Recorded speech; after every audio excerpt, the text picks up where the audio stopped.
Welcome to The Blitz, a podcast from Coram Deo Church. The Blitz is all about tackling tough topics head-on at full speed. Are you ready?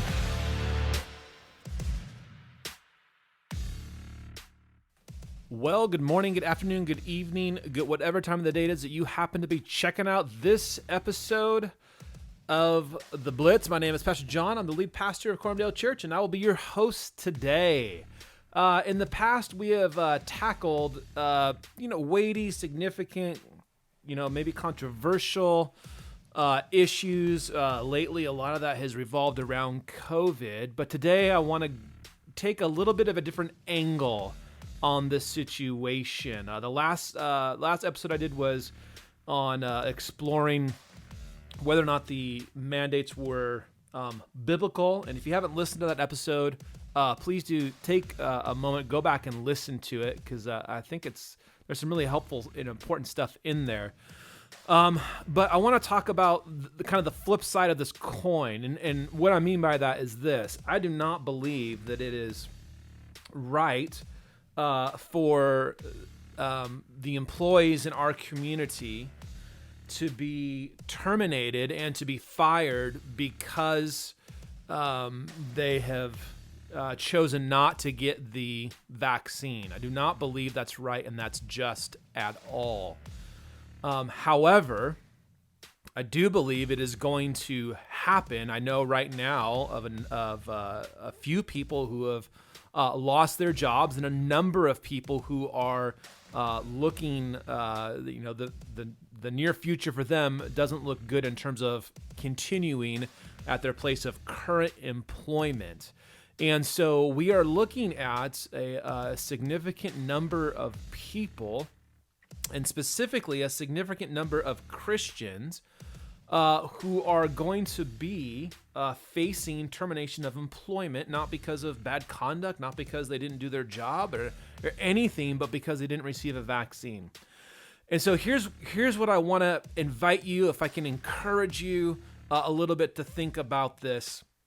When Joseph was sold into slavery, that act of his brothers selling him, that was unjust. That was an unjust act. They violated all sorts of laws. That was wrong. It was unbiblical. Okay, we'll put it that way.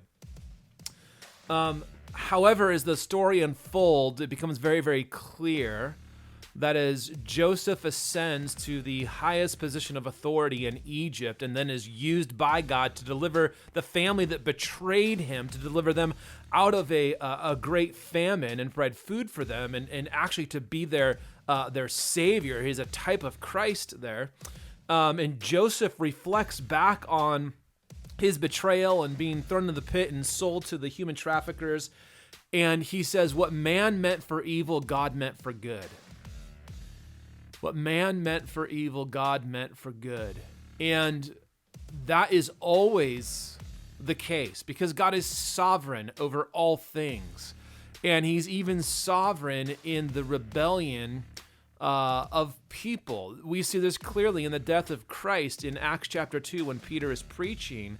He talks about the crucifixion of Jesus, and he talks about that being determined by God, that would happen. And so you have this incredibly horrific thing, the execution of Christ, which ends up being the most beautiful act of redemption the world has ever seen. What man meant for evil, God meant for good. And so as we consider the vaccine mandate and the terminations that are surely coming, I want to remind you that what man meant for evil, God meant for good, right? What man means for evil, God means for good. And one of the ways I think that will work itself out in this situation is in the coming, what I will call the coming explosion of Christian entrepreneurship, okay? The coming explosion of Christian entrepreneurship. Here's what I mean by that. A lot of people who had built careers using a particular skill, particular knowledge, education, who have worked in fields, whether it be medical or education or working for the federal government or whatever it is,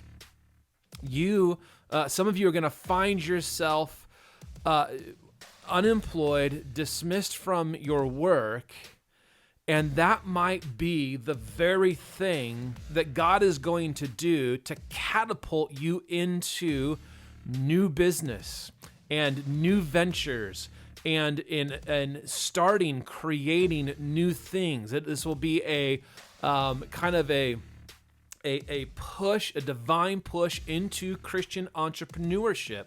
And when you think about what's happening right now culturally,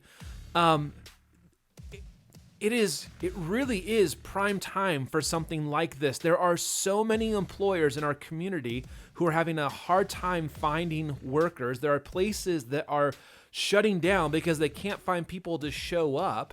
And the services that they once provided, right?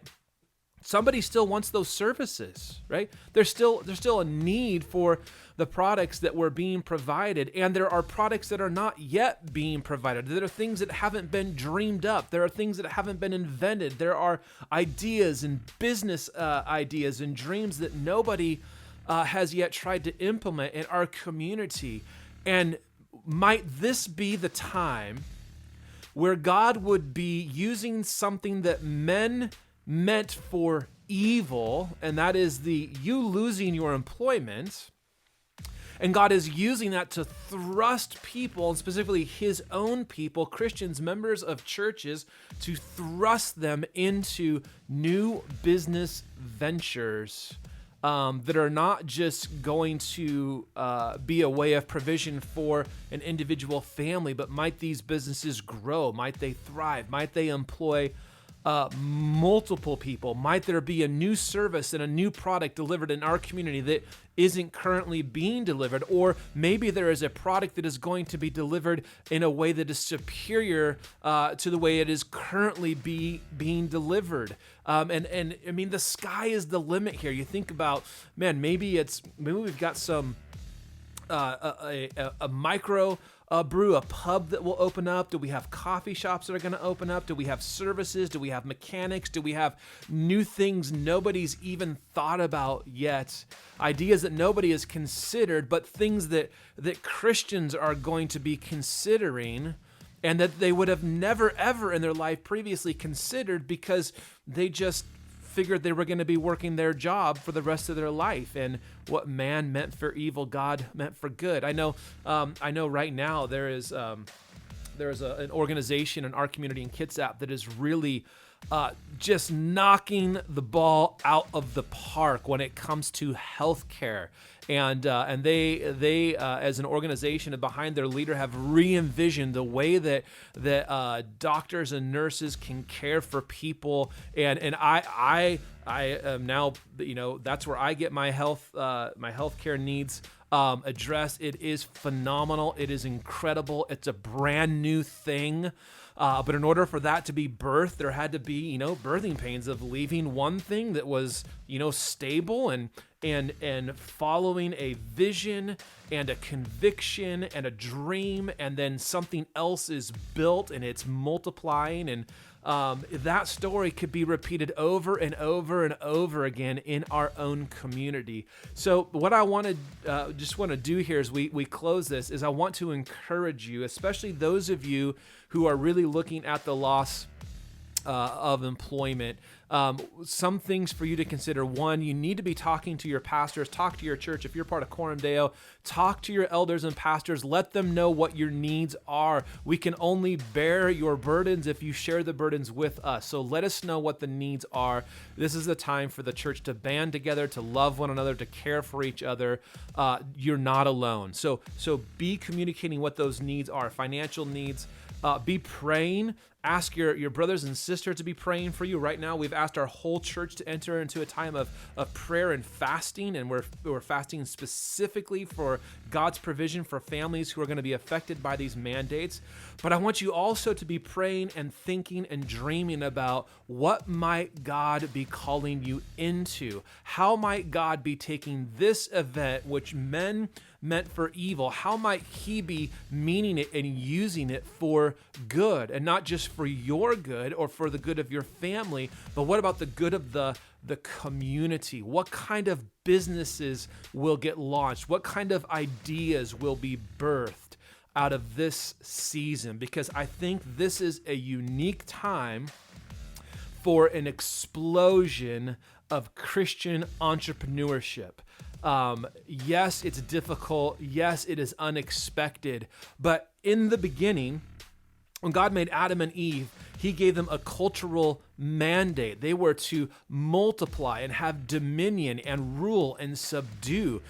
Human beings are culture makers. We are meant to develop and to fabricate and to care for and to tend and to build. We build. That building went woefully wrong. Woefully, man, not enough coffee today. It went wrong in the building of the Tower of Babel, but that impulse and drive to build and develop and to expand, that is a God-given desire. And I just wonder in 5 years from now or in 10 years from now, what businesses are going to be in our community, what organizations are going to exist, what kind of goods are going to be produced, what services are going to be offered here that never would have been here if it weren't for this mandate.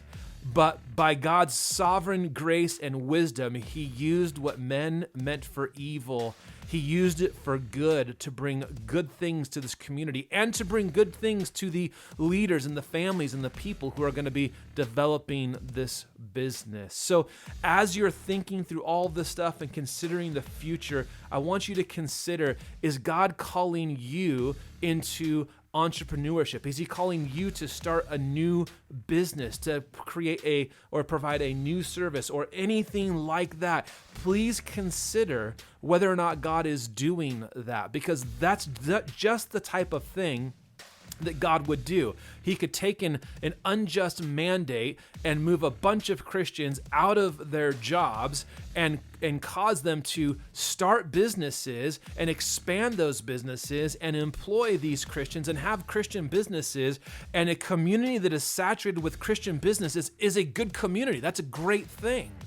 And maybe that's exactly what God is doing during this time. So I know there's a lot on your plate, a lot of things you got to consider. Some of you are thinking about leaving the state, and there is good reason to be thinking and praying through that. But I would also ask you all to be thinking and dreaming about, might this be a time in which there is a wave of Christian entrepreneurship in our own community? And might he be calling you into that? Might that be part of what this season is about? So something for you to consider.